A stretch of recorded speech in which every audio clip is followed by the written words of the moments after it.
ఏమండి, టీవీలో వెంకటేశ్వర స్వామి కళ్యాణం చూపిస్తున్నారు. మీకున్న ప్రాబ్లమ్స్, కష్టాలు, నష్టాలు అన్ని పోవడం దండం పెట్టుకోండి.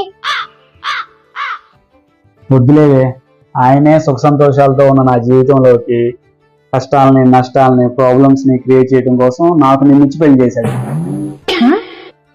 అలాంటిది నువ్వే లేకుండా నేను ఎలా ఉండగలనే? అయినా ఆయన చేసిన తప్పున ఆయన్నే సర్దిద్దుకోమంటే కోపం వస్తుందేమో. ఏదో తేడాగా ఉందేంటి?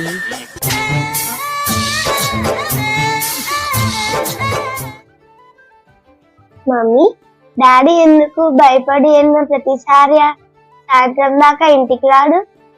దాన్నే భార్య అంటే భయం, భక్తి అంటారమ్మా.